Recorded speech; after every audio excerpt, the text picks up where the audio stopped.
సూర్యాపేట జిల్లా మిర్యాలగూడలో crime mirror ఈ news paper state investigation bureau Nagula Anand Kumar ను అరెస్టు చేశారు పోలీసులు. ఆనంద్ కుమార్ ప్రభుత్వ అధికారులపై తప్పుడు వార్తలు ప్రచురిస్తూ బెదిరింపులకు గురిచేసి డబ్బు వసూలు చేస్తున్నారని తెలిపారు డీఎస్పీ రాజశేఖర్.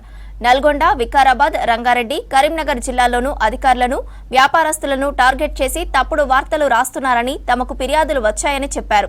విచారణ చేసి ఆనంద్ కుమార్ ను అదుపులోకి తీసుకున్నట్టు తెలిపారు. పర్టికులర్గా గవర్నమెంట్ అఫీషియల్స్ గురించి తీవ్రమైనటువంటి అవినీతి ఆరోపణలతోటి వాళ్ళ గురించి వాళ్ళ సంస్థల గురించి కొన్ని వార్తలు ప్రచురించడం జరుగుతూ ఉంది. ఈ విషయానికి సంబంధించి మీ అందరికీ తెలుసు, ఇటీవల మిర్యాలగూడ 2 టౌన్ పోలీస్ స్టేషన్లో ఒక కేసు నమోదైంది. వాళ్ళు వార్తలు రాసి కంటిన్యూస్గా రిపీటెడ్గా న్యూస్ వాళ్ళు పబ్లిష్ చేసి ఆ తర్వాత అతనితోటి నెగోషియేట్ చేసి మిర్యాలగూడ రూరల్ సిఐ గారి మధ్యవర్తి ద్వారా 1,10,000 రూపాయలు ఈ crime mirror bureau editor Anand Kumar ఆధ్వర్యంలో అంజీ తర్వాత రఘు అనే వీరిద్దరు కూడా వసూలు చేయడం జరిగింది. దానికి సంబంధించి కేసు నమోదైంది.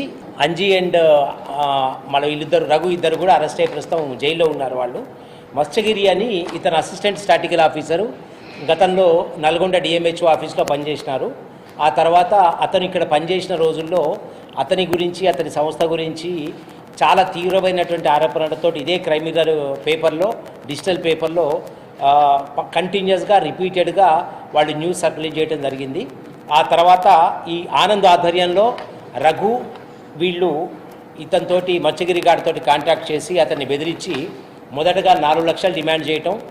ఆ 4 లక్షలు డిమాండ్ చేసిన తర్వాత ఫైనల్గా నెగోషియేషన్ అయిన తర్వాత అతని వద్ద ఒక 50,000 రూపాయలు ఫోన్పేగా తీసుకోవడం జరిగింది. దీనికి సంబంధించి క్రైమ్ నెంబర్ 27/2025 నల్గొండ 2 టౌన్లో ఒక కేసు నమోదు చేయడం జరిగింది. ఇది SC/ST అండ్ ఎక్స్టార్షన్ కేసు. ఇది ఈరోజు దీంట్లో ఈ ముఖ్యుడైనటువంటి